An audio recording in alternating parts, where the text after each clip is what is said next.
அனைத்து மாணவர்களுக்கும் வணக்கம். பாடம் 8 சுற்றுச்சூழல் பிரச்சனைகள். இன்றைய தலைப்பு பாதுகாப்பு, கன்சர்வேஷன் அப்படின்னு நம்ம இதை சொல்கிறோம். நிலப்பரப்பு, புவியியல் மற்றும் காலநிலை வடிவங்கள், முறைகள் ஆகியவற்றால் இந்தியா பல்வேறுபட்ட உயிரி வகைகளை கொண்டுள்ளது. அப்படின்னு என்ன பார்த்தோம்னா, இந்தியாவில் பல்வேறுபட்ட உயிரி வகைகள் இருக்குது. அது எந்த காரணம் அப்படின்னு பார்த்தோம்னா, நிலப்பரப்பு ஒரு காரணம். ஒவ்வொரு இடத்துலையும் ஒரு மாதிரியான தாவரங்கள் வளரும்.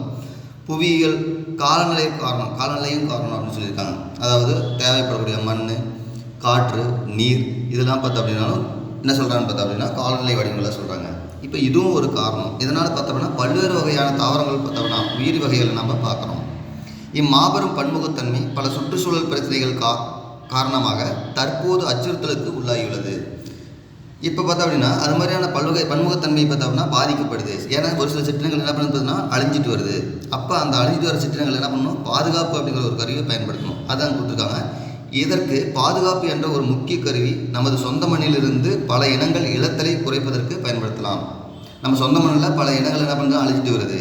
அது மாதிரியான இனங்கள் என்ன பண்ண பார்த்தோம்னா இழத்தில் அதாவது இழந்து போகிறது குறைக்கிறதுக்கு இந்த பாதுகாப்பு அப்படிங்கிற கருவி மிக மிக முக்கியமான ஒன்றாக இருக்குது.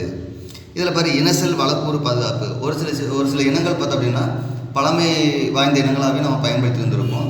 அந்த இனங்கள் பார்த்தோம்னா இப்போ புதிய ஜீன் உருவாக்கத்தினால புதிய இனங்கள் உருவாகிருக்கலாம். ஆனால் அந்த பழமையான ஜீன் என்ன பண்ணு பார்த்தோம்னா எல்லாமே போயிருக்கும். இப்போ நாட்டு தக்காளி பார்த்தோம் அப்படின்னா ஹைபிரிட் தக்காளி தான் நம்ம இது வரைக்கும் பயன்படுத்திட்டு வரோங்க. ஆனால் நாட்டு தக்காளி இருக்கிற இடமே தெரியாத போயிடுச்சு. ஏன்னா ஒரு சில இடத்துல மட்டும்தான் இருக்குது. அப்போ அதுதான் என்ன சொல்ல பார்த்தோம்னா இனச்செல் வளக்கூறு பாதுகாப்பு அப்படின்னு சொல்லியிருக்காங்க. அதையும் பாதுகாப்பு செய்தல். அடுத்து பார்த்தோம்னா வாழிட பேணுகை அப்படின்னு கொடுத்துருக்காங்க. இருந்த இடத்துலையே பாதுகாக்கிறது, அதுதான் சொல்லியிருக்காங்க. எந்த இடத்துல அந்த தாவரம் இழந்திருக்குதோ அதே இடத்துல வச்சு பாதுகாத்தா அதுக்கு என்ன பேர், வாழிட பேணுகைன்னு சொல்லலாம். புறவாழிட பேணுகை அப்படின்னா ஒரு தாவரம் வளர்ந்துட்டு இருக்குது, அந்த இடம் ஒரே இடத்துல மட்டும்தான் இருக்குது அப்படின்னா அந்த தாவரத்தோட எந்த பகுதி அது உற்பத்தி செய்கிறோமோ அந்த பகுதி, அதாவது விதையாக இருக்கலாம், இல்லை தண்டு பகுதி, இல்லை வேர் பகுதி, இது மாதிரி வச்சு எந்த இடத்துல அது உற்பத்தி பண்ணுதோ இனப்பெருக்கம் செய்தோ அந்த பகுதியை எடுத்து என்ன பண்ணோம்னா வேற இடத்துல என்ன பார்த்தா பறவை செய்வதற்கு என்ன பண்ணி பார்த்தீங்கன்னா புறவாழிட பேணுகை அப்படின்னு சொல்லுவாங்க. அது மாதிரி ஆய்வுக்கூட வளர்ப்பு முறை மாதிரிகள், ஆய்வகத்திலேயே என்ன பண்ணலாம் பார்த்தோம்னா அது மாதிரியான தாவரங்களை வளர்க்கலாம் திசு வளர்ப்பு மூலமாக. இது மாதிரியான உத்திகளை பயன்படுத்தி என்ன பண்ணலாம் பார்த்தோம்னா மேலாண்மை உத்திகளை பயன்படுத்துவதன் மூலம் இடவரை மற்றும் அச்சுறுத்தப்படும் சிற்றினங்கள் பாதுகாக்கப்படுகின்றன. அதனால் இடவரை சிற்றினங்கள் அப்படின்னா பார்த்தோம்னா ஒரு சில இடத்துல மட்டுமே தான் இருக்கும், மற்ற இடத்துல எங்கேயுமே அந்த தாவரங்கள் இருக்காது. அப்படின்னா அது இடவரை சிற்றினங்கள். அது தாவரங்களாக இருக்கலாம் அல்லது விலங்குகளாக இருக்கலாம். அச்சுறுத்தப்படும் சிற்றினங்கள் அப்படின்னா அழிந்து வரக்கூடிய சிற்றினங்கள். இப்போ ஒரு சில சிற்றினம் பார்த்தோம்னா எல்லா இடத்துலையும் இருக்கும், சில இடத்துல இருக்கும். பட் ஆனால் இருந்தாலும் என்ன பண்ணான்னு பார்த்தோம்னா அழிஞ்சிட்டு வரும். ஏன்னா பயன்படுத்தாமல் போகிறதுனால அப்படியே அழிஞ்சிட்டு வரக்கூடிய இனங்களாக இருக்கும். அப்போ அது மாதிரியான இனங்கள் அச்சுறுத்தப்படும் சிற்றினங்கள். இதெல்லாம் என்ன பண்ணோம்னா இந்த மாதிரியான உத்திகளை பயன்படுத்தி பாதுகாக்கலாம் அப்படிங்கிறத சொல்லியிருக்காங்க. இதில் நம்ம ஒவ்வொன்றத்தை பற்றியும் பார்ப்போம். ஃபஸ்ட்டு பார்த்தோம்னா வாழிட பேணுகை பாதுகாப்பு, இன்ஸ்டிடியூட் கன்சர்வேஷன். ஏற்கனவே நான் சொன்னதான் இயற்கை வாழிடங்களில் காணப்படும் மரபியல் ஆதாரங்களின் மேலாண்மை மற்றும் பாதுகாப்பு அப்படிங்கிறது தான் இது சொல்லியிருக்காங்க. அதை மரபியல் ஆதாரங்கள் அப்படின்னா ஏற்கனவே இருக்கக்கூடிய தாவரங்கள் அழிஞ்சிட்டு வருது அப்படின்னா அந்த தாவரங்களை அல்லது விலங்குகளில் அதே இடத்துல வச்சு பாதுகாக்கிறது. பாரு, இங்கு தாவரங்கள் அல்லது விலங்கினங்கள் தற்போது உள்ள வாழிடங்களையே பாதுகாக்கப்படுகின்றன. இப்பாதுகாப்பு முறை மூலம் அச்சுறுத்தலுக்கு உட்பட்ட வன மரங்கள், மருத்துவ மற்றும் நறுமண தாவரங்கள் பாதுகாக்கப்படுகின்றன. வன மரங்கள், மருத்துவ தாவரங்கள் மற்றும் நறுமண தாவரங்கள் இதில் பாதுகாக்கப்படுகின்றன. அச்சுறுத்தலுக்கு அப்படின்னா அழிஞ்சிட்டு வரக்கூடிய இனங்கள். அடுத்து பாரு, சமுதாயம் அல்லது மாநில பாதுகாப்பு மூலம் வனவிலங்கு தேசிய பூங்கா, உயிர்கோள காப்பகங்கள் உள்ளடக்கியவை செயல்படுத்தப்படுகின்றன. என்னென்ன பாதுகாக்கப்படுதுன்னு பாருங்க. ஸோ ஒரு சமுதாய பாதுகாப்பு, மாநில பாதுகாப்பு அப்படின்னு சொல்லலாம். ஏன்னா ஒரு மாநிலத்தில் ஒரு ஸ்டேட் லெவலில் இருக்கக்கூடிய தாவரங்களை விலங்குகளை பாதுகாப்பு செய்தல், அழிஞ்சிட்டு வர தாவரங்களை பாதுகாப்பு செய்தல், வனவிலங்கு தேசிய பூங்கா, உயிர்கோள காப்பகங்கள் உள்ளடக்கியவை செயல்படுத்தப்படுகின்றன. இது எல்லாமே பாதுகாப்பில் தான் இருக்குது அப்படின்னு சொல்லியிருக்காங்க. சுற்றுச்சூழல் ரீதியாக தனித்துவம் பெற்ற மற்றும் பல்வகை நிறைந்த பகுதிகள் சட்டப்பூர்வமாக வனவிலங்கு சரணாலயங்கள், தேசிய பூங்காக்கள் மற்றும் உயிர்கோளம், உயிரியல் காப்பகங்களாக பாதுகாக்கப்படுகின்றன. இந்த இடத்துல பாயிண்டில் நீங்கள் நோட் பண்ணணும். சுற்றுச்சூழல் ரீதியாக தனித்துவம் பெற்ற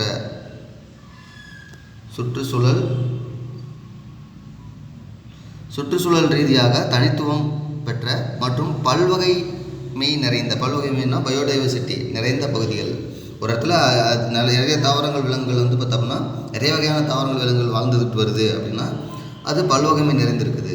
அது சட்டப்பூர்வமாக எப்படி பாதுகாக்கப்படுது அப்படின்னு பார்த்தோம்னா வனவிலங்கு சரணாலயங்களாகவோ அல்லது தேசிய பூங்காக்களாகவோ அல்லது உயிரி காப்பங்களாகவோ பாதுகாக்கப்படுது. அது மாதிரி பார்த்தோம்னா சில இடங்கள் இருக்குது அப்படிங்கிறத கொடுத்துருக்காங்க பாரு. மேகமலை, சத்தியமங்கலம், வன உயிரி காப்பகம், கிண்டி, பெரியார் தேசிய பூங்கா, கிண்டி மற்றும் பெரியார் தேசிய பூங்கா, மேற்கு தொடர்ச்சி மலை, நீலகிரி அகஸ்திய மலை, மன்னார் வளைகுடா ஆகியவை தமிழ்நாட்டில் உயிர்கோள காப்பகங்கள். இப்போ தமிழ்நாட்டில் இருக்கக்கூடிய உயிர்கோள காப்பகங்கள் அப்படின்னு கேட்டாலும் இதெல்லாம் எழுதலாம். மேகமலை, சத்தியமங்கலம், வன உயிரி காப்பகம், கிண்டி, பெரியார் தேசிய பூங்கா, மேற்கு தொடர்ச்சி மலை. இங்கே எல்லாமே பார்த்தோம்னா சில அணிந்து வரக்கூடிய இனங்களும் பார்த்தோம்னா அதே மாதிரி இடவரை சிற்றினங்களும் இதில் பாதுகாக்கப்படுகிறது. சரி, அடுத்து பார்த்தோம்னா கோயில் காடுகள். சில இடத்துல இது வந்து சமூக பாதுகாக்கப்பட்டு வளர்க்கப்பட்ட மரங்களின் தொகுப்புகளாகவோ அல்லது தோட்டங்களாகவோ சமுதாயத்தின் பாதுகாப்புக்காக ஒரு குறிப்பிட்ட சமய சித்தாந்தங்களை கொண்டிருக்கும் வலுவான மத நம்பிக்கை கொண்ட அமைப்புகளை அடிப்படையாக கொண்டவை. இதுதான் பாயிண்ட் முக்கியமான பாயிண்ட்ஸ் நோட் பண்ணிக்கணும். ஏன் அப்படி சொல்கிறாங்கன்னா கோவில் காடுகள் அப்படிங்கிறது நம்ம இந்துக்களுக்கும் கோவில்கள் நிறைய இருக்குது. அதே மாதிரி பார்த்தோம்னா கிறிஸ்துவத்துக்கும் பார்த்தோம்னா கோவில்கள் இருக்குது. ஒவ்வொன்றுக்கும் கோவில்கள் இருக்குது. இஸ்லாமியர்களுக்கும் கோவில்கள் இருக்குது. அப்போ ஒவ்வொருத்தருக்கும் கோவில் இருக்குது. ஆனால் அந்த கோவில்களுக்கு அவங்களுக்கு தேவையான கிறிஸ்துமஸ்னால் அது ஒரு தனி ஒரு மரங்களை பார்த்தோம்னா வளர்த்தோம். அப்போ அது மாதிரியான மரங்களை அந்த இடத்துல அதிக அளவில் வளர்க்க வைக்கிறது. இந்துக்கள் அப்படின்னா இந்துக்களுக்கு தேவையான அந்த கோவில்களுக்கு தேவையான அது மாதிரியான மரங்களை என்ன பண்ணலான்னு பார்த்தோம்னா வளர வைக்கலாம். அதுதான் அந்த இடத்துல கொடுத்துருக்காங்க. இவை சமூகங்களால் பாதுகாக்கப்பட்டு வளர்க்கப்பட்ட மரங்களின் தொகுப்புகளாகவோ அல்லது தோட்டங்களாகவோ சமூகத்தின் பாதுகாப்பிற்காக ஒரு குறிப்பிட்ட சமய சித்தாந்தங்கள் அப்படின்னா அந்த கோவில்களுக்கு என்னென்ன மரங்கள். இப்போ சிவன் கோயில் அப்படின்னா பார்த்தோம்னா வில்வ மரம் வைப்பாங்க. அது மாதிரி ஒவ்வொரு மரத்துக்கும். மாரியம்மன் கோயில் அப்படின்னு பார்த்தோம்னா வேப்ப மரம் நிறையா இருக்கும். இது மாதிரிலாம் சொல்லலாம். அப்போ பார்த்தோம்னா ஒவ்வொரு கோவிலுக்கு தகுந்த மாதிரியான மர தோட்டங்கள் என்னன்னு பார்த்தோம்னா வச்சுருப்பாங்க. அந்த காடுகள்லாம் சொன்னோம்னா கோவில் காடுகள் அப்படின்னு சொல்லுவாங்க. அதை வந்து இங்கிலீஷில் வந்து சாக்ரெட் க்ரூஸ் அப்படின்னு சொல்லுவாங்க. குரூ அப்படின்னு சொல்லுவாங்க. பாருங்கள், இப்படி இருக்கும். வலுவான மத நம்பிக்கை கொண்ட அமைப்புகளை அடிப்படையாக கொண்டவை. மேலும் ஒவ்வொரு கிராமத்து கோயிலிலும் ஃபார் எக்ஸாம்பிள் கொடுத்துருவோம் ஐயனார், அம்மன் போன்ற கிராம ஆண் பெண் தெய்வங்களின் உறைவிடமாக இது கருதப்படுகின்றன கோவில் காடுகள். தமிழ்நாடு முழுவதும் பார்த்தோம்னா 448 கோவில் காடுகள் ஆவணப்படுத்தப்படுகின்றன. இது 1 மார்க் கேட்பாங்க, நோட் பண்ணிக்கோங்க. 448 கோவில் காடுகள் ஆவணப்படுத்தப்படுவாங்க தமிழ்நாட்டில் மட்டும். இதில் 6 கோவில் காடுகள் விரிவான தாவர விலங்கின வகை ஆய்வுகளுக்கு எடுத்துக்கொள்ளப்படுகின்றன. இதில் 6 மட்டும் பார்த்தோம்னா 448 6 கோயில் காடுகள் மட்டும் அதிகமான தாவர விலங்கின வகை இருக்கிறதுனால ஆய்வுக்கு எடுத்துக்கொள்ளப்பட்டாங்க. அது மாதிரி என்னென்ன அப்படின்னு பார்த்தோம்னா அந்த 6 கொடுத்துருக்காங்க பாரு. பனங்குடி சோலை, திருங்குறுங்குடி, உதயங்குடி காடு, சித்தன்னவாசல், புதுப்பட்டு,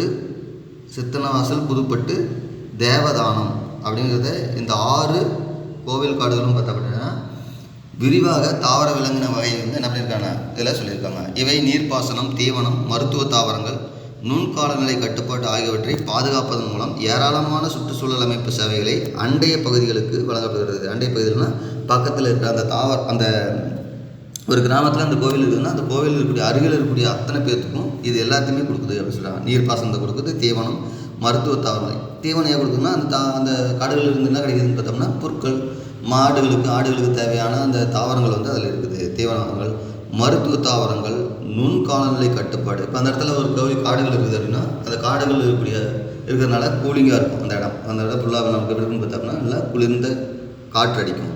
அப்போ அது மாதிரி பார்த்தோம்னா நுண்காலநிலை கட்டுப்பாடு ஆகியவற்றை பாதுகாப்பதன் மூலம் ஏராளமான சுற்றுச்சூழல் அமைப்பு சேவைகளை அண்டை பகுதிகளுக்கு என்ன பண்ணுறதுன்னா இந்த கோவில் காடுகள் வந்து வழங்குது அப்படிங்கிறத சொல்லியிருக்காங்க.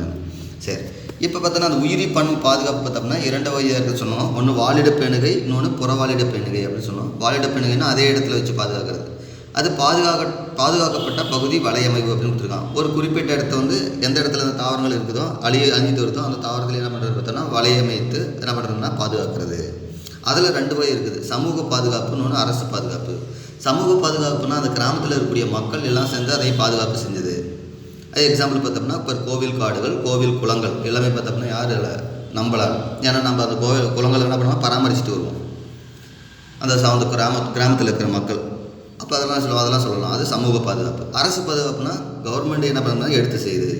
அதில் பார்த்தோம்னா 3 வகையாக சொல்லியிருக்காங்க பாரு. உயிர்கோள காப்பகங்கள், தேசிய பூங்காக்கள், வனவிலங்கு சரணாலயங்கள். இதெல்லாம் பார்த்தோம்னா கவர்மெண்ட்டே எடுத்து நடத்தும். அதுலேயும் உயிர்கோள காப்பில் 2 விதம், ஒன்று நிலவாழ், இன்னொன்று கடல்வாழ். நிலவாழ் உயிரினங்களை தனியாக வச்சு பாதுகாக்கிறது, கடல்வாழ் உயிரினங்களை தனியாக வச்சு பாதுகாக்கிறது. இதெல்லாம் கவர்மெண்ட்டே கொடுக்குறது, அதனால் அரசு பாதுகாப்புன்னு சொல்கிறாங்க. புறவாழிட பேணுகை அப்படின்னா பார்த்தோம்னா சமய சார்புடைய தாவரங்கள், வீட்டு தோட்டங்கள். அப்போ நம்மளை வச்சு நம்மளுக்கு இருக்கிறது தனித்தனியாக தாவரங்கள் வந்து வீட்டில் வந்து தோட்டம் அமைக்கிறது. நாமளே சமய சார்புடைய தாவரங்கள் அப்படின்னா நம்ம மதத்துக்கு தகுந்த மாதிரியான தாவரங்கள்.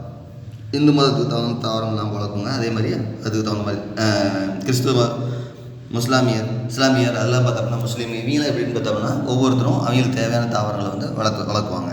அப்போ அதெல்லாம் பார்த்தோம்னா புறவாழிட பேணுகை அப்படின்னு சொல்கிறாங்க. 2வது விதை வங்கி, மகரந்த வங்கி, கள மரபணு வங்கி, குளிர் பாதுகாப்பு, அதாவது ஒரே குளிர் பாதுகாப்பு, கிரையோ பிரிசர்வேஷன் சொல்லும் இல்லையா அது. இதெல்லாம் பார்த்தோம்னா தாவரவியல் தோட்டங்களில் இதெல்லாம் இருக்கும். அடுத்து தாவரவியல் தோட்டங்கள், மரப்பூங்கா, வனவிலங்கு பூங்கா, மீன் காட்சியங்கள், இதெல்லாம் பார்த்தோம்னா புறவாழிட பேணுகையாக சொல்கிறாங்க. இப்போ தாவரவியல் தோட்டங்கள் எடுத்துகிட்டு அப்படின்னு பார்த்தோம்னா ஒரு இடத்துல இருக்கக்கூடிய தாவரங்கள் மட்டும் இருக்காது, எல்லா இடத்துல இருக்கக்கூடிய தாவரங்களையும் இந்த இடத்துல என்ன பண்ணுவாங்க, வளர்க்குவாங்க. அதற்கு தகுந்த சூழ்நிலையை ஏற்றுக் கொடுப்பாங்க. அதனால தான் அது பேர் புறவாழிட பேணுகை. வாழிட பேணுகைனா தாவரங்கள் எந்த இடத்துல வாழ்ந்துச்சோ அதே இடத்துல வச்சு பாதுகாக்கிறதுக்கு பேர் வாழிட பேணுகை. புறவாழிட பேணுகை அப்படின்னா வேற ஒரு இடத்துல வந்து எடுத்துகிட்டு வந்து என்ன பண்ணலாம், அந்த இடத்துல வளர வைக்க முடியும். விதை வீங்கினா ஒரு விதை மட்டுமே ஒரு இடத்துல, அந்த இடத்துல இருக்கக்கூடிய விதை மட்டுமே அந்த இடத்துல சேமிக்க மிச்சம் செய்கிறாங்களா அப்படின்னா கிடையாது. எல்லா இடத்துலேருந்து எடுத்துகிட்டு வந்து என்ன பண்ணுறாங்க, அந்த இடத்துல வந்து சேமித்து வைப்பாங்க. அதெல்லாம் சொல்கிறாங்க. அதனால தான் அது பேர் புறவாழிட பேணுகை. இதை வச்சு நம்ம புரிஞ்சுக்கலாம். உயிரிப்பன்மை பாதுகாப்புக்கான ஒரு சார்ட் கொடுத்துருக்காங்க. ஏதாவது 3 மார்க்கில் இருக்கலாம், அதையும் படித்து வச்சுக்கோங்க. அதில் இது வரைக்கும் பார்த்தோம். இது இப்போ வந்து நான் புறவாழிட பேணுகை பற்றி கொடுத்துருக்காங்க. ஏற்கனவே சொன்னது தான். பாதுகாப்பு முறையில் சிற்றினங்கள் இயற்கை சூழலுக்கு வெளியே பாதுகாப்புன்றன. அதான் முக்கியமான பயன் நான் சொன்னது. வாழிட பேணுகை அப்படின்னா இன்சிட்டு கன்சர்வேஷன் அப்படின்னா என்ன சொன்னோம், எந்த இடத்துல தாவரங்கள் வளருதோ அதே இடத்துல வச்சு பாதுகாக்கிறதுக்கு பேர் வாழிட பேணுகை. இங்கே புறவாழிட பேணுகை அப்படின்னா இப்பாதுகாப்பு முறையில் சிற்றினங்கள் இயற்கை சூழலுக்கு எங்கே கொண்டு வராங்க, வெளியில் கொண்டு வந்து பாதுகாக்கிறாங்க. இவை தாவரவியல் தோட்டங்கள், விலங்கியல் பூங்காக்களை தோற்றுவித்தல், பாதுகாப்பு உத்திகளான மரபணு, மகரந்தம், விதை, அக வளர்ப்பு முறை பாதுகாப்பு. அக வளர்ப்பு முறை பாதுகாப்பு அப்படின்னா இன்விட்ரோ அப்படின்னு கொடுத்துருப்பாங்க. இன்விட்ரோ அப்படின்னு பார்த்தோம்னா இன்விட்ரோ கல்ச்சர்னு சொல்லுவாங்க. இன்விட்ரோ கல்ச்சர்னால் திசு கல்ச்சர், அதாவது திசு வளர்ப்பு பார்த்தோம்னா என்ன சொல்லுவாங்க பார்த்தோம்னா இன்வைவோ அப்படின்னா இயற்கையாக வளர்க்க வைக்கிறதுக்கு பேர் இன்வைவோ அப்படின்னு சொல்லுவாங்க. ஒரு விதையை எடுத்து போட்டு ஒரு முழு தாவரத்தை உருவாக்குறதுக்கு பேர் இன்வைவோ. இன்விட்ரோ அப்படின்னா ஒரு டெஸ்ட் டியூப்புக்குள்ளே, ஒரு பாட்டிலுக்குள்ளே ஒரு தாவரங்களை வளர்க்குறங்க. அதனால் என்ன சொல்லுவாங்க, அகம்னா உள்ளே வச்சு வளர்க்குறது. அக வளர்ப்பு முறை பாதுகாப்பு. உறை குளிர் பாதுகாப்பு, கிரையோ பிரிசர்வேஷன், நம்ம ஏற்கனவே சொன்னது தான். 190 டிகிரி செல்சியஸில் வெப்பநிலையில் திரவ நைட்ரஜனை வச்சு பாதுகாக்கிறது பேர் குளிர் பாதுகாப்பு. இது மாதிரி பாதுகாக்கலாம். இன்னொன்று நாற்றுக்கள், திசு வளர்ப்பு மற்றும் டிஎன்ஏ வங்கிகள் மூலம் பாதுகாக்கப்படுகிறதுன்றன. இதெல்லாம் பாதுகாக்கிறது புறவாழிட பேணுகை. இந்த வசதிகள் அச்சுறுத்தலுக்கு உண்டான சிற்றினங்களுக்கு உறைவிடம் மற்றும் பராமரிப்பு வழங்குவதோடு மட்டுமல்லாமல் சமுதாயத்திற்கான கல்வி மற்றும் பொழுதுபோக்கு அம்சங்களை பெற்றுத் தருகின்றன. இது முக்கியமான பாயிண்டாக சொல்கிறாங்க. அப்போ வெறும் இதுக்கு மட்டும் சொல்லாமல், அதாவது பார்த்தோம்னா அச்சுறுத்தலுக்கு உண்டான சிற்றினங்களுக்கு உறைவிடம் மற்றும் பராமரிப்பு வழங்குவதோடு மட்டும் இல்லாமல் சமுதாயத்திற்கான கல்வி மற்றும் பொழுதுபோக்கு அம்சங்களையும் பெற்றுத்தருது புறவாழிட பேணுகை. இதோட அது முடிஞ்சிருச்சு. இதில் பார்த்தோன்னா பாதுகாப்பு இயக்கம் அப்படின்னு ஒரு இயக்கம் கொண்டு வந்தாங்க. அதை பற்றி நம்ம இதில் பார்க்கலாம். ஒரு சமூக நிலையிலான பங்களிப்பு நமது சுற்றுச்சூழலின் பேணுகை மற்றும் பாதுகாப்பிற்கு உதவுகிறது. ஒரு சுற்றுச்சூழலோட பேணுகை அதாவது பாதுகாப்புக்கு உதவுவது என்னன்னு பார்த்தோம்னா சமூக நிலையிலான பங்களிப்பு. ஒவ்வொருவரோட அந்த பங்களிப்பும் அது முக்கியமானது. பூமியில் உள்ள அனைத்து உயிரினங்களுக்கும் நம்முடைய சுற்றுச்சூழல் ஒரு பொதுவான பொக்கிஷம், அது முக்கியமான ஒன்று. எல்லா உயிரில் அனைத்து உயிரினங்களுக்கும் என்ன பார்த்தீங்கன்னா சுற்றுச்சூழல் அப்படிங்கிறது ஒரு பொக்கிஷம் அப்படின்னு சொல்கிறாங்க. ஏன் அப்படின்னா ஒவ்வொரு தனிநபரும் இது பற்றி எச்சரிக்கையாக இருக்கணும். ஏன்னா அதுலேருந்து தான் நம்ம வந்து பெற்றுட்ருக்கிறோம். எல்லாமே பார்த்தோம்னா நமக்கு தேவையானது எல்லாத்தையுமே அந்த சுற்றுச்சூழலிருந்து தான் நம்ம பெற்றுட்ருக்கோம். அதனால் அந்த சுற்றுச்சூழலை வந்து பாதுகாக்கணும். அதை கொடுத்துருவார். மற்றும் உள்ளூர் சூழலை பாதுகாப்பிற்காக வடிவமைக்கப்பட்ட திட்டங்களில் தீவிரமாக பங்கேற்க வேண்டும். இப்போ உள்ளூர் சுற்றுச்சூழலை வந்து பாதுகாக்கணும் அப்படின்னா அதுக்கு சில திட்டங்கள் கொடுத்துருப்போம். அந்த திட்டங்கள் என்ன பண்ணணும், தீவிரமாக பின்பற்றணும் அப்படிங்கிறாங்க. சுற்றுச்சூழலை பாதுகாக்க பல மக்கள் இயக்கங்களை இந்திய வரலாறு கண்டிருக்கிறது. பல இயக்கங்கள் கொண்டு வந்தாங்க. அந்த இயக்கங்களை பற்றி தான் நம்ம பார்க்க வைப்போம். பாதுகாப்பு இயக்கம் ஃபஸ்ட்டு ஒன்று சிப்கோ இயக்கம் அப்படின்னு ஒரு இயக்கம் கொண்டு வந்தாங்க. 1972 பார்த்தோம் அப்படின்னா 72ஆம் ஆண்டு இமயமலை பகுதியில் உள்ள பழங்குடி பெண்கள் காடுகள் சுரண்டப்படுவதற்கு எதிர்ப்புகள் என்ன பண்ணால் தெரிவித்தாங்க. பழங்குடி பெண்கள் அப்படின்னா காட்டு வாழக்கூடிய அந்த பெண்கள் பார்த்தோம்னா காடுகள் சுரண்டப்படுவதற்கு எதிர்ப்பு தெரிவித்தாங்க. 1974ஆம் ஆண்டு சாமோலி மாவட்டத்தில் உள்ள மண்டல் கிராமத்தில் சுந்தர்லால் பாகுனா என்பவரால் இந்த சிப்கோ இயக்கம் மாற்றப்பட்டது. ஃபஸ்ட்டு எதிர்ப்பு தான் தெரிவித்தாங்க பெண்கள். அப்புறமா அது என்னவா மாறிச்சு அப்படின்னு பார்த்தோம்னா சிப்கோ இயக்கமாக மாறிச்சு. யாரால் அப்படின்னு பார்த்தோம்னா சுந்தர்லால் பாகுனா. அந்த மாதிரி கேட்பாங்க. சிப்கோ இயக்கம் யாரால் கொண்டு வரப்பட்டது அப்படின்னு பார்த்தோம்னா சுந்தர்லால் பாகுனா.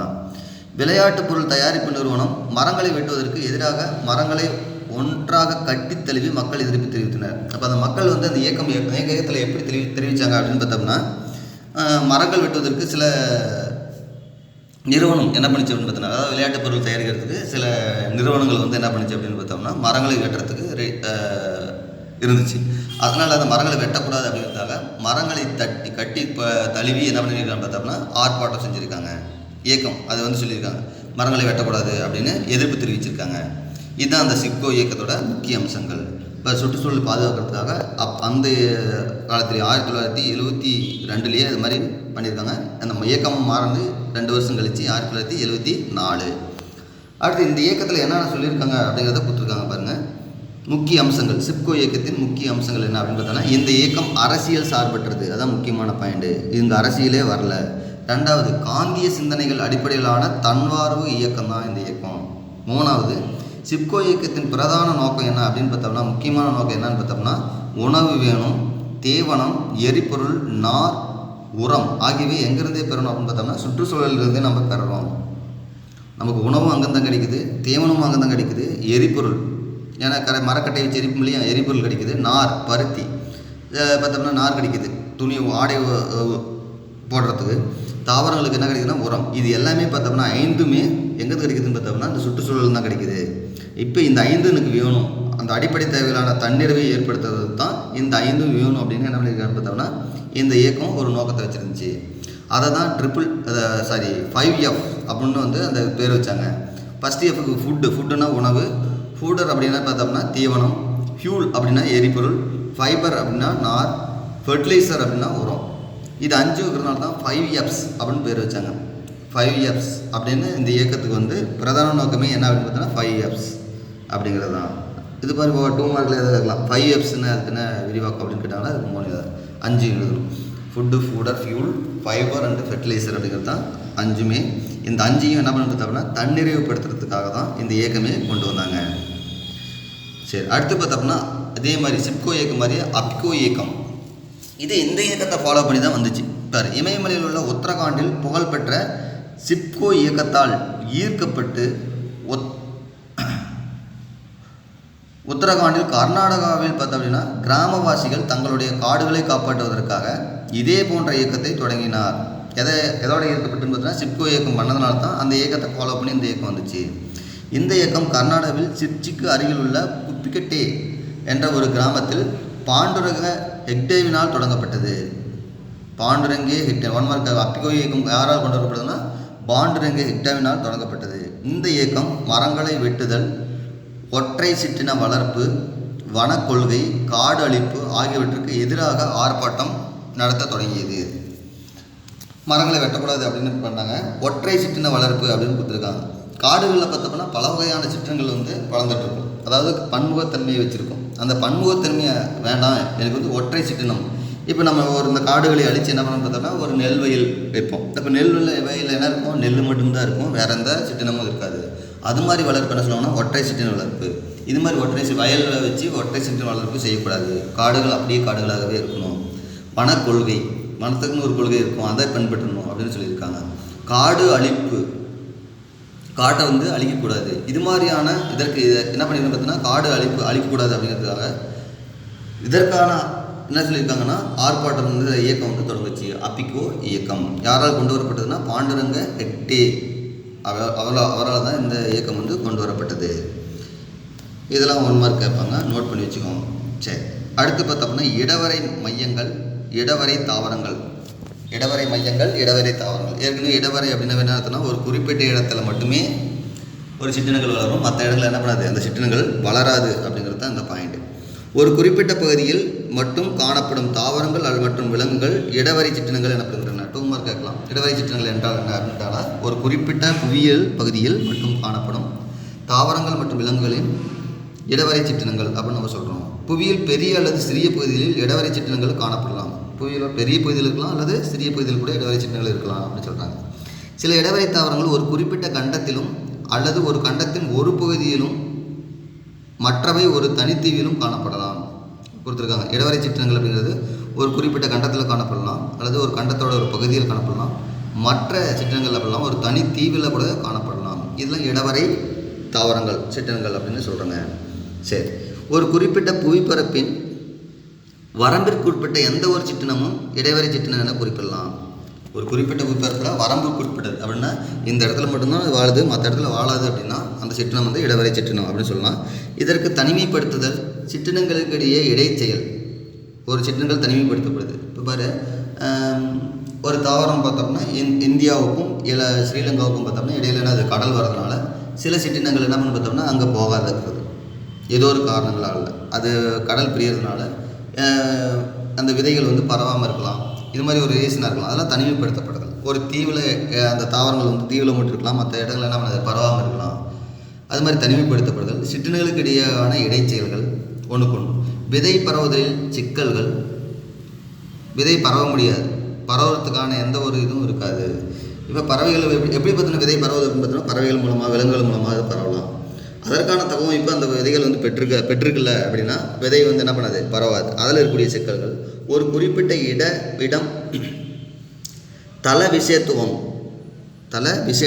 அப்படின்னு சொல்லியிருக்காங்க. ஒரு குறிப்பிட்ட இடம்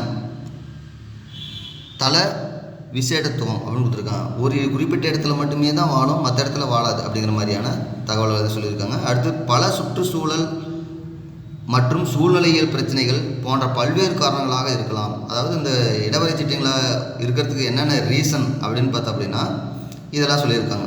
ஒன்று, தனிமைப்படுத்தப்படலாம், சிற்றினங்களுக்கு இடையே இடைச்செயல் நடக்கலாம், விதை பரவுவதில் சிக்கல் இருக்கலாம், ஒரு குறிப்பிட்ட இடம் தல விசேடத்துவம் அந்த இடத்துல மட்டும்தான் வாழக்கூடிய திறன் இருக்கும், ஏன்னா அதற்கு தேவையான உணவுப் பொருட்கள் வந்து அங்கே தான் இருக்கும், மற்ற இடத்துல இருக்காது அப்படிங்கிற மாதிரியான ஒரு சூழலாக இருக்கலாம். பல சுற்றுச்சூழல் மற்றும் சூழ்நிலையியல் பிரச்சனைகள் இது மாதிரியான காரணங்களால் பார்த்தோம்னா அது தனிமைப்படுத்தப்பட்டு ஒரு இடவரை சிற்றினமாக இருக்கலாம். 3 பெரிய இடவரை மையங்கள் மற்றும் 27 நுண்ணிய இடவரை மையங்கள் இந்தியாவில் காணப்படுகின்றன. வன்மார்க் கேட்பாங்க. இந்தியாவில் காணக்கூடிய நுண்ணிய இடவரை மையங்கள்னா 27, அதிலே பெரிய இடவரை மையங்கள் அப்படின்னு பார்த்தீங்கன்னா 3. இதெல்லாம் 1 மார்க் கேட்கலாம், நோட் பண்ணிக்கோங்க. இந்தியாவில் சுமார் 1/3 இடவரை தாவர இனங்களாக அடையாளம் காணப்பட்டுள்ளன. இந்தியாவில் மட்டும் சுமார் பார்த்தோம்னா 1/3 இடவரை தாவர இனங்களாக அடையாளம் காணப்பட்டுள்ளன. மற்றும் இந்தியாவில் 3 முக்கிய தாவரவியல் மண்டலங்களில், அதாவது இந்திய இமயமலை, தீபகற்ப இந்தியா மற்றும் அந்தமான் நிக்கோபார் தீவுகளில் பரவி காணப்படுகின்றன. இடவரை சிற்றினங்கள் எங்கே அதிகமாகுதுன்னு கொடுத்துட்டாங்க. இந்திய இமயமலை, தீபகற்ப இந்தியா, அந்தமான் நிக்கோபார் தீவுகளில் பரவி காணப்படுகிறது அப்படின்னு சொல்லியிருக்காங்க. இங்கெல்லாம் அதிகமாக அந்த இடவரை சிற்றினங்கள் வந்து காணப்படுது. குறிப்பாக மேற்கு தொடர்ச்சி மலை பகுதியில் அதிகமான சரிவில் இடவரை தாவரங்கள் காணப்படுகின்றன. பார்த்தோம்னா அதில் கொடுத்துருவாங்க பாருங்கள். ஆர்டிவிக்கா பைனேட்டா, பெண்டிங்கியா கொண்டப்பனா ஆகிய இடவரை தாவரங்களுக்கு சிறந்த எடுத்துக்காட்டுகளாகும். இது இடவரை தாவரங்களுக்கு சிறந்த எடுத்துக்காட்டு இந்த 2 தாவரங்களாக சொல்லியிருக்காங்க. இன்னொன்று பார்த்தோம்னா போயேசி, ஏபிஎஸ்சி, ஆஸ்ட்ரேசி மற்றும் ஆர்கிடேசி குடும்பத்தை சார்ந்த சிறு செடிகளே அதிக சதவீதத்தில் இடவரை தாவரங்களாகவும் இருக்குது அப்படிங்கிறத இதில் சொல்லியிருக்காங்க. இந்த குடும்பத்தை சார்ந்த தாவரங்கள் தான் அதிகமாக என்ன வந்து இடவரை தாவரங்களாக இருக்குது. அடுத்தது பார்த்தோம்னா குறுகிய குறிப்பிட்ட வசிப்பிடம், குறைவான விதை உற்பத்தி, குறைந்த பரவல் விகிதம், குறைந்த வாழும் தன்மையுடையவை, மனித குறுக்கீடுகள் ஆகியன பெரும்பாலும் இடவரை தாவர சிற்றினங்களின் அச்சுறுத்தல்களுக்கு முக்கிய காரணங்களாகும்.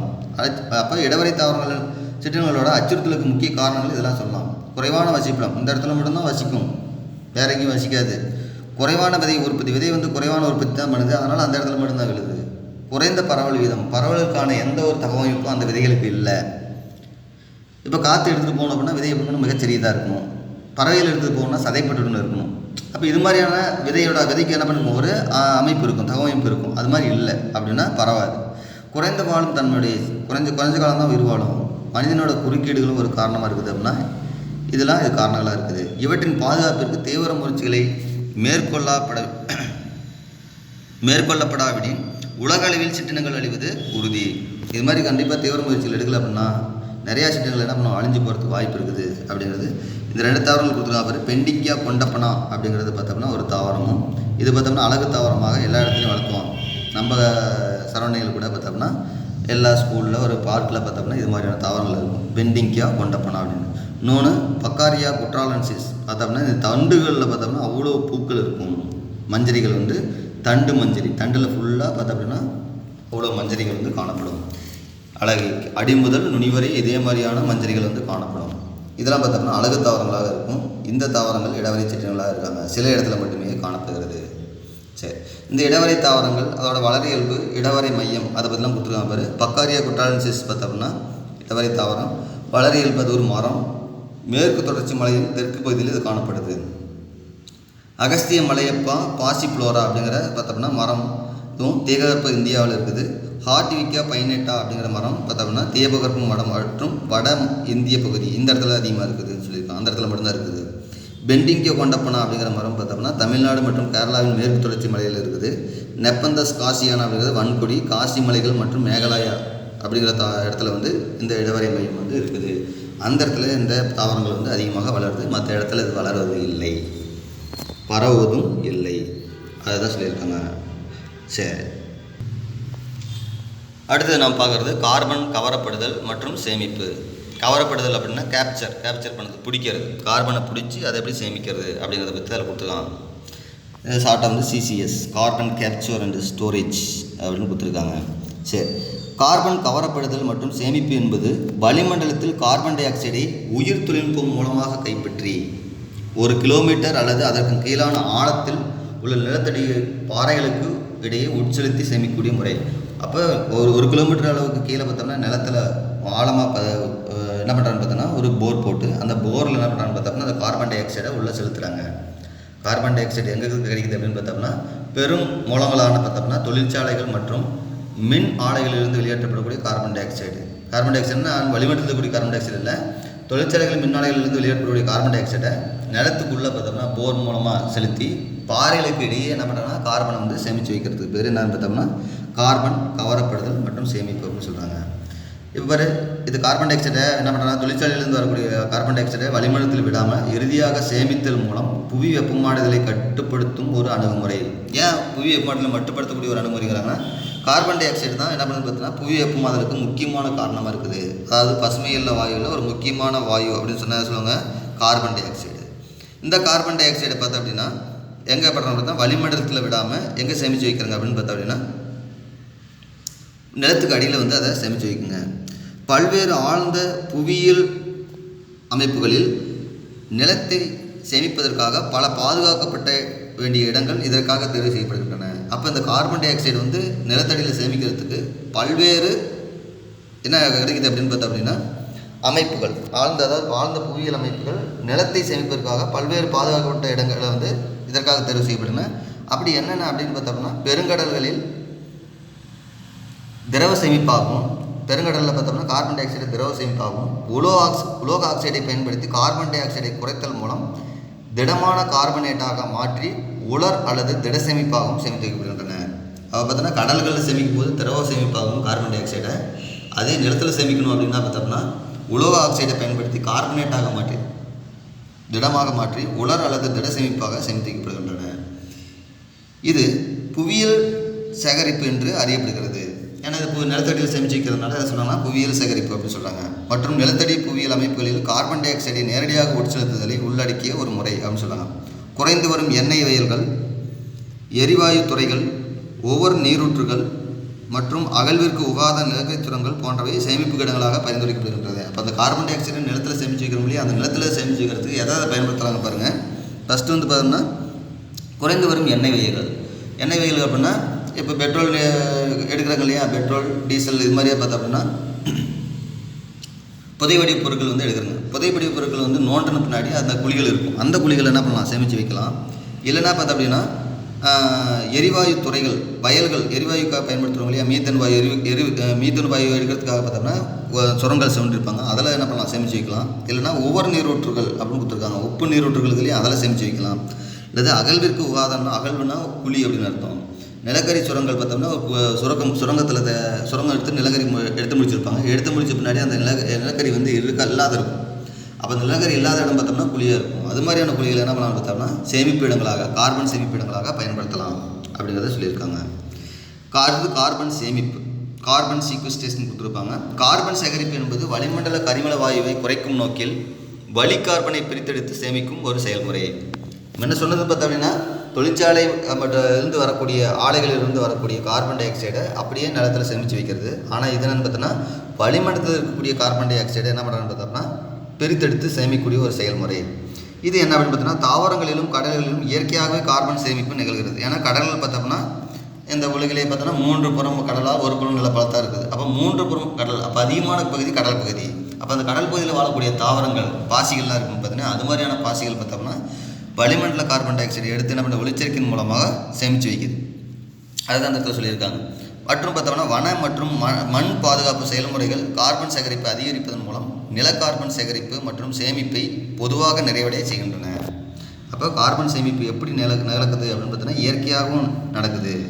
இது வந்து வளிமண்டலத்தில் இருக்கக்கூடிய கார்பன் டை ஆக்சைடு எப்படி பயன்படுத்துங்க அப்படின்னா தாவரங்களை பயன்படுத்துது. அதேமாதிரி கடல்களும் பார்த்தோம்னா கார்பன் டை ஆக்சைடு சில டைம் உறிஞ்சுது. அது காரணம் என்னென்னு பார்த்தோம்னா கடலில் இருக்கக்கூடிய தாவரங்களும் இது ஒரு காரணமாக இருக்குது.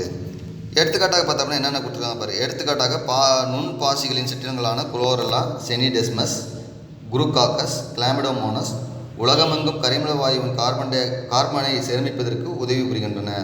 இதெல்லாம் உதவி புரியுதுன்னு சொல்லியிருக்காங்க. இதில் கடல் வாழ் உயிரினங்கள் இருக்குதுன்னு சொல்லியிருக்காங்க. அதேமாதிரி யூஜெனியா, கேரியோபிலேட்டா,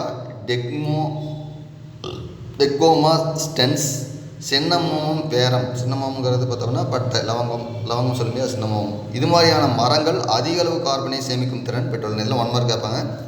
அதிக அளவு கார்பனை சேமிக்கும் திறன் பெற்ற மரங்கள் அப்படின்னு பார்த்தோன்னா 3 கொடுத்துருக்காங்க. யூஜெனியா, கேரியோபிலேட்டா, டெக்கோமா ஸ்டென்ஸ், சின்னமோமும் வேரம் அப்படிங்கிற 3 தாவரங்கள் பார்த்தோம்னா அதிக கார்பனை சேமிச்சுக்குது. அதேமாதிரி கடற்பெரும் பாசிகள் பார்த்தோம் அப்படின்னா கடற்பெரும் பாசிகள் கடற்புற்கள் சதுப்பு நில காடுகளும் கரிமல வாயுவை கட்டுப்படுத்த அதிக திறன் பெற்றுள்ளன. சதுப்பு நில காடுகள் அப்படின்னு பார்த்தோம்னா ரைசோபோரா அது மாதிரியான தாவரங்கள், அவிசீனியா இது மாதிரியான தாவரங்கள் என்னென்னு பார்த்தோம்னா சதுப்பு நில தாவரங்கள். அது மாதிரியான தாவரங்களும் கரிமல வாயு கார்பன் டை ஆக்சைடு வந்து அதிகமாக என்ன பண்ணுறது பார்த்தோம்னா ஒளிச்சேர்க்கையின் மூலமாக எடுத்து சேமித்து வைக்குது அப்படின்னு சொல்லியிருக்காங்க. அடுத்து கார்பன் வழித்தடம், கார்பன் ஃபுட் பிரிண்ட் கொடுத்துருக்காங்க. மனிதனின் ஒவ்வொரு செயலும் நம் காலடி சுவடு போல் ஒரு தடத்தை தோற்றுவிக்கின்றன. ஏன்னா நம்ம தான் என்ன பண்ண பார்த்தோம்னா அந்த கார்பனை வந்து அதிகமாக என்ன பண்ணுறோம்னா உற்பத்தி பண்ணுறாங்க. அதாவது நாம் தான் பெரிய மனிதனோட செயல்கள் தான் மிக மிக பெரிய காரணமாக இருக்குது அப்படிங்கிறத சொல்லியிருக்காங்க. அதனால தான் மனிதனோட ஒவ்வொரு செயலும் நம் காலடி சுவடு போல் ஒரு தடத்தினை கார்பனுக்கு ஒரு தடத்தை தோற்றுவிக்குது. எடுத்துக்காட்டாக பார்த்தோன்னா விவசாயம், தொழிற்சாலைகள், காடழிப்பு, கழிவு நீக்கம், தொல்படிவ எரிபொருளை எரித்தல் போன்ற மானுட நடவடிக்கைகள் தான் என்னன்னு பார்த்தோன்னா நேரடியாகவோ அல்லது மறைமுகமாகவோ பசுமையுள்ள வாயு பொருட்களை மொத்தமாக உருவாக்குது. அந்த பசுமையுள்ள வாயு பொருட்கள்னால் கார்பன் டை ஆக்சைடு, மீத்தேனு, அதே மாதிரி குளோரோஃப்ளோரோ கார்பன். இதெல்லாம் பார்த்தோம்னா எதுலேருந்து வருதுன்னு நமக்கு தெரியும். குளிர்சாதன சாதனங்கள்லேருந்து வரலாம். Chlorofluoro carbon. கழிவு நீக்கத்தினால கார்பன் டை ஆக்சைடு வெளியேறுது. காடழிப்பு, மரங்களை வெட்டுறதுனால பார்த்தோம்னா கார்பன் சேமிப்பு குறையும். தொழிற்சாலைகளிலிருந்து வெளியேறக்கூடிய கார்பன் டை ஆக்சைடு, விவசாயம் பண்ணும்போது மண் உழும்போது நைட்ரஸ் ஆக்சைடு வெளியேறது. இந்த நைட்ரஸ் ஆக்சைடு பார்த்தோம்னா பசுமையுள்ள வாயு. இது மாதிரியான வாயுக்கள் பார்த்தோம்னா கார்பனுக்கு வரத்துக்கான ஒரு வழித்தடத்தை வந்து உருவாக்குது. அதான் கார்பன் வழித்தடம் அப்படின்னு சொல்கிறாங்க. 3 மார்க்கில் ஏதாவது கேட்டாங்கன்னா இதிலிருந்து இது எழுதுங்க. கார்பன் வழித்தடம் என்றால் என்ன? இதனை ஒரு தனிநபர், குடும்பம், நிறுவனம் போன்ற தொழிற்சாலைகள் ஆகிய நிலைகளில் மற்றும் மாநில அல்லது தேசிய அளவில் கணக்கிட்டு குறிப்பிடப்படுகிறது. இது எப்படி குறிப்பிட்றான்னு பார்த்தா ஒரு தனிபர் எவ்வளோ கார்பன் டை எவ்வளோ வந்து அந்த கார்பன் வந்து வெளியிடுறாங்க அப்படிங்கிறதும், ஒரு குடும்பம் எவ்வளோ, ஒரு நிறுவனம் எவ்வளோ அப்படிங்கிறது வந்து எல்லா அளவிலையும் என்ன பண்ணுறான்னு பார்த்தோம்னா தேசிய அளவிலையும் மாநில அளவிலையும் கணக்கிட்டு குறிப்பிடப்படுறாங்க. இதனை ஒரு வருடத்தில் பார்த்தோம்னா கரிமல வாயு டன் அளவையில் கணக்கிட்டு பொதுவாக மதிப்பிடப்பட்டு பதிவிடுகிறது. அப்போ அந்த கரிமல வாயு ஒரு வருடத்தில் எவ்வளோ வந்து உற்பத்தி ஆகுது, வளிமண்டலத்தில் சேருது அப்படிங்கிறது வந்து கணக்கிடுறாங்க. தொல்படிவ பொருளை எரித்தல் மூலம் கரிமல வாயு மற்றும் பசுமையில்ல வாயுக்கள் வெளியேற்றப்படுகின்றன. இது நமக்கு தெரிஞ்சுதான். இந்த வாயு பொருட்கள் சூரிய ஆற்றலை தடுப்பதன் காரணமாக உலக வெப்பநிலை அதிகரிக்க செய்து பனிக்கட்டிகள் கரைதல், அதனால் பல தாழ்வான பகுதிகளில் நீரில் மூழ்குதல், அதாவது பார்த்தோம்னா சுனாமி வச்சுலேயே அது மாதிரி வரத்துக்கு இது காரணமாக இருக்குது. தீவிர காலநிலை ஏற்றத்தாழ்வுகளின் காரணமாக புயல், காற்று மற்றும் ஆழிப்பேரலைங்கிறது தான் அது சுனாமி இது மாதிரியான ஏற்பட வழிவகுக்குது அப்படின்னு சொல்லியிருக்காங்க. இதெல்லாம் காரணம் என்னென்னு பார்த்தோம்னா உலகம் புவி என்னன்னு பார்த்தோம்னா வெப்பமயமாதல். அந்த வெப்பமயமாதலுக்கு காரணம் பசுமை இல்ல வாயுக்கள். சூரிய ஒளி ஆற்றலை திரும்ப என்ன பண்ணுன்னு பார்த்தோம்னா புவிக்கு அனுப்புறதுனால புவி வெப்பநிலையை அடைந்து என்னென்னு பார்த்தோம்னா பனிக்கட்டி உருகி நீர் என்ன பண்ண பார்த்தோம்னா அதிகரிக்குது. அடுத்து கார்பன் வழித்தடத்தினை குறைக்க கீழ்காணும் முறைகளை பயன்படுத்தலாம். அப்போ அந்த கார்பன் வழித்தடத்தினை குறைக்கிறதுக்காக எது மாதிரியான பாயிண்ட்லாம் பார்த்தோம்னா எது மாதிரியான முறைகளை வந்து பின்பற்றலாம் அப்படின்னு பார்த்தோம்னா கொடுத்துருக்காங்க பாருங்கள். நம்ம ஈஸியான பாயிண்ட் நோட் பண்ணிக்கோங்க. உள்நாட்டில் விளையும் கனிகள் மற்றும் உற்பத்தியாகும் பொருட்களை உண்ணுதல். உள்நாட்டில் அந்தந்த நாட்டில் என்னென்ன கனிகள் விளையுதோ உற்பத்தி ஆகுதோ அந்த பொருட்களை மட்டுமே உண்ணு. ஏன்னா மற்ற இடத்துல வந்து அப்படின்னு பார்த்தோம்னா ஏற்றுமதி பண்ணுவாங்க. ஏற்றுமதி பண்ணும்போது பார்த்தோம்னா வாகனங்கள் உற்பத்தி வந்து என்ன பண்ணு பார்த்தோன்னா அதிகரிக்கும். வாகனத்தின் மூலமாக கொண்டு வரும்போது பார்த்தோம்னா என்ன பண்ணுவாங்க பார்த்தோம்னா புதைவடிவ பொருட்கள் வந்து என்ன பண்ணு பார்த்தோம்னா பயன்படுத்துவாங்க. அந்த புதைப்படிவ பொருட்கள் பயன்படுத்துறதுனால கரிமல வாயு என்ன பண்ணுறதுனா அதிகமாகும். அடுத்தது மின்னணு சாதனங்களின் பயன்பாட்டை குறைத்தல். அது நமக்கு தெரிஞ்சது தான். கரண்ட் வந்து அதிகமாக என்ன பண்ணக்கூடாது, அதை யூஸ் பண்ணக்கூடிய சாதனங்கள் வந்து அதிகமாக பயன்படுத்தக்கூடாது, பயன்பாட்டை வந்து குறைக்கணும். பயணங்களை குறைத்தல். போக்குவரத்து வசதியும் பார்த்தோம்னா அதையும் குறைக்கணும். அதிகமாக போகிறது வரது இருக்கக்கூடாது. இதனால் என்னப்பா அப்படின்னு கொஸ்டின் கேட்கலாம். இதெல்லாம் இதுக்கு நம்ம என்ன பயன்படுத்தணும்னா வாகனங்களை பயன்படுத்துங்க. ஒரு பஸ்ஸில் போகிறோங்க, இல்லை ஒரு காரில் போகிறோங்க, ஒரு 2 வீலரில் போகிறோங்க அப்படின்னா அதுக்கெல்லாம் என்ன பண்ணணும்னு பார்த்தோம்னா பெட்ரோல் டீசல் வந்து பயன்படுத்துவோங்க. அதனால் பார்த்தோம்னா கார்பன் டை ஆக்சைடு அளவு என்ன பண்ணலாம் அதிகரிக்கலாம். துரித மற்றும் பாதுகாக்கப்பட்ட பதப்படுத்தப்பட்ட பெட்டியிலிடப்பட்ட உணவுப் பொருட்களை கண்டிப்பாக என்ன பண்ணணும்னா தவிர்க்கணும். இதெல்லாம் பயன்படுத்தக்கூடாது. இதுக்கு என்னது டிரான்ஸ்போர்ட் சார்ஜ் வந்து ஆகுது. அந்த டிரான்ஸ்போர்ட்டுக்கு என்ன தேவை அப்படின்னு பார்த்தோம்னா புதைப்படிவ எரிபொருட்கள் வந்து தேவை. அதனால் அதையும் என்ன பண்ணக்கூடாது தவிர்க்கணும். தோட்டங்களை உருவாக்குதல். புதுசாக தோட்டங்களை வந்து உருவாக்குறது. இறைச்சி மற்றும் கடல் உணவுகள் உட்கொள்வதை குறைத்தல். இதுக்கும் டிரான்ஸ்போர்ட் இருக்குது அப்படின்னு சொல்லியிருக்காங்க. ஏன்னா நம்ம கடல் மீன்கள் இறைச்சி பார்த்தோம்னா அதையும் பார்சல் பண்ணி நிறைய இடத்துக்கு அனுப்புகிறாங்க. இது மாதிரியான பார்த்தோம் அப்படின்னா முறைகளை வந்து பின்பற்றுங்க அப்படின்னா கார்பனோட வழித்தடத்தை என்ன பண்ணலாம் குறைக்கலாம் அப்படின்னு சொல்லியிருக்காங்க. அது மட்டும் இல்லாமல் கோழி வளர்ப்பு கால்நடை வளர்ப்பை விட குறைந்த அளவு வளர இடத்தினையும் ஊட்டப்பொருட்களும் தேவை. கோழி வளர்ப்பு பார்த்தோம்னா கால்நடை வளர்ப்பை விட குறைந்த அளவு வளர இடத்தையும் ஊட்டப்பொருட்கள் தேவை மற்றும் குறைவான மாசுபாட்டினை ஏற்படுத்துகிறது. அது இப்போ முக்கியமாக சொல்லியிருக்காங்க. கோழி வளர்ப்பு கால்நடை அதை விட பார்த்தோம் அப்படின்னா குறைவான மாசுபாட்டை ஏற்படுத்தும். அதனால் அதை தவிர்த்து இதை வளர்க்கணும் அப்படின்னு சொல்லியிருக்காங்க. அடுத்து பார்த்தோன்னா மடிக்கணினி பயன்பாட்டை குறைத்தல். மடிக்கணினி அப்படின்னா கம்ப்யூட்டர், அதாவது லேப்டாப் பயன்பாட்டை வந்து என்ன குறைக்கணும். 8 மணி நேர பயன்பாட்டுக்கு பார்த்தோம்னா 2 கிலோகிராம் அளவு கரிமல வாயுவினை ஒரு வருடத்தில் வெளியேற்றப்படுகிறது. இந்த பாயிண்டில் கேட்பாங்க 8 மணி நேரத்தில் பார்த்தோம்னா மடிக்கணினி பயன்படுத்தினா அப்படின்னா 8 மணி நேரம் பயன்படுத்தினா அப்படின்னா 2 கிலோகிராம் பார்த்தோம்னா அளவு கரிமல வாயுனை ஒரு வருடத்தில் 2 கிலோ வெளியிடுது அப்படின்னு சொல்லியிருக்காங்க. ஒரு வருடத்தில் 2 கிலோ வெளியிடுது. கேட்கலாம் எப்படி சார் மடிக்கணினி அதாவது பார்த்தோம் அப்படின்னா லேப்டாப்பை பயன்படுத்துறதுனால எப்படி வந்து கார்பன் டை ஆக்சைடு வந்து இவ்வளோ ஒரு வருடத்தில் வெளியேற்றப்படுது அப்படின்னு கேட்கலாம். அதுக்கு என்ன காரணம் அப்படின்னு பார்த்தோம்னா அந்த மடிக்கணினி பயன்படுத்துறதுக்கு லேப்டாப் பயன்படுத்துறதுக்கு நம்ம என்ன யூஸ் பண்ணுவோம்னா கரண்ட் யூஸ் பண்ணுவோங்க. கரண்ட் யூஸ் பண்ணுறதுக்கு பார்த்தோம்னா நிறைய பார்த்தோம்னா நிலக்கரி எரிப்பாங்க. அப்போ நிலக்கரி எரியறதுனால என்ன ஆகுது கார்பன் டை ஆக்சைடு வந்து வெளியேறுது. அதை தான் இந்த இடத்துல சொல்ல வரோம். நீ வந்து டைரெக்டாக சொல்ல இன்டைரக்டாக சொல்லியிருக்காங்க, நம்ம புரிஞ்சுக்கணும். மறைமுகமாக சொல்லியிருக்காங்க. அந்த பயன்படுத்தக்கூடிய கரண்ட் வந்து அவ்வளோ கரண்ட் நம்ம அதை பயன்படுத்துகிறோம் அப்படின்னு சொல்லியிருக்காங்க. லேப்டாப்புக்கு வந்து அவ்வளோ கரண்ட் பயன்படுத்துறதுனால இவ்வளோ கார்பன் டை ஆக்சைடு நிலக்கரி எரித்தல் அதிகமாகுது அப்படின்னு சொல்லியிருக்காங்க. துணிகளை கோடிகளில் உலர்த்துதல் ஆகியவற்றின் மூலம் குறைக்கலாம். துணிகளை எங்கே பயன்படுத்தும்போதுன்னா கோடிகளில் பயன்படுத்தணும். எதில் பயன்படுத்துகிறா ட்ரையர் கொடுத்துருப்பாங்க இல்லையா, வாஷிங் மிஷினில் ட்ரையர் கொடுத்துருப்பாங்க. அந்த ட்ரையர் யூஸ் பண்ணாமல் டேரெக்ட் என்ன பண்ணலாம் கோடிகளில் பயன்படுத்தினாலையும் கரண்ட்டை மிச்சப்படுத்தலாம். எடுத்துக்காட்டாக பார்த்தா கிவி போன்ற இறக்குமதி செய்யப்பட்ட பழங்களை வாங்கினால் அது மறைமுகமாக கார்பன் வழித்தடத்தை ஊக்குவிக்கலாம். இதுவும் சேம் அதே மாதிரி தான். கிவி ஃப்ரூட்டுக்கு பார்த்தோம்னா வெளிநாட்டில் வளரக்கூடிய ஃப்ரூட்டு. அந்த ஃப்ரூட்டை பார்த்தோம்னா நாம் என்ன பண்ணுறோன்னா வாங்குறதுக்காக இங்கே என்ன பண்ணுறாங்க இறக்குமதி செய்கிறாங்க. அங்கே வாங்கி இங்கே விற்கிறாங்க. அப்போ பார்த்தோம்னா அதுக்கு டிரான்ஸ்போர்ட் சார்ஜ் இதெல்லாம் தேவைப்படுது. அதனால தான் அந்த பழத்தோட விலையே அதிகமாகுது. அப்போ அந்த இது மாதிரியான வாங்குறதுனால மறைமுக கார்பன் அப்படின்னா அதுக்கு நம்ம பயன்படுத்தக்கூடிய டிரான்ஸ்போர்ட்டுக்கான வரக்கூடிய அந்த இப்போ புதைவடிவ பொருட்கள், பெட்ரோலிய பொருட்கள் வந்து அதிகமாக என்ன பயன்படுத்தப்படுது. அதனால் கரிமல வாயு அதிகமாகுது. எவ்வாறெனில் இப்படம் கப்பல் வான்வெளி நெடுந்தூரம் பயணிப்பதால் பல்லாயிரம் கிலோகிராம் கரிமல வாயுவை வெளியிட ஏதுவாகிறது. அதான் அந்த பயன்படுத்திருக்காங்க. ஒன்லி டிரான்ஸ்போர்ட் சரி தான், வேறு எதுவுமே இல்லை. டிரான்ஸ்போர்ட்டே இருக்கக்கூடாது அப்படிங்கிறாரு. அப்படி டிரான்ஸ்போர்ட் இருக்கிறதுனால தான் நிறைய என்ன கரிமல வாயு வந்து சேகரமாகுது அப்படிங்கிறத அந்த பாயிண்டில் சொல்லியிருக்காங்க. சரி, அடுத்து பார்த்தோம்னா ஒரு சார்ட் மாதிரி கொடுத்துருக்காங்க. இதில் பார்க்கலாம் பாருங்கள். இந்த சார்ட்டில் என்ன சொல்ல வராங்கன்னு பார்த்தோன்னா, ஃபஸ்ட்டு மேலே பாரு என்னென்ன கொடுத்துருக்காங்க அப்படிங்கிறத கொடுத்துருக்காங்க. ஒவ்வொன்றும் எவ்வளோ வந்து அதிகமாக எடுக்கப்படுது. பயிர் வகைகள், புரதம், நல் தேர்வு நாற்பொருட்கள் மற்றும் ஓட்டப்பொருட்கள் கொடுத்துருக்காங்க. இதில் பார்த்தோம்னா எவ்வளோ வந்து அந்த ஊர்தி வந்து பயன்படுத்துகிறாங்க அப்படிங்கிறத கொடுத்துருக்காங்க பாருங்கள். இது வந்து கம்மி தான் அப்படின்னு கொடுத்துருக்காங்க. சீர்மிகு உண்ணல், அறிவாற்றல் உண்ணல் அப்படின்னு கொடுத்துருக்காங்க.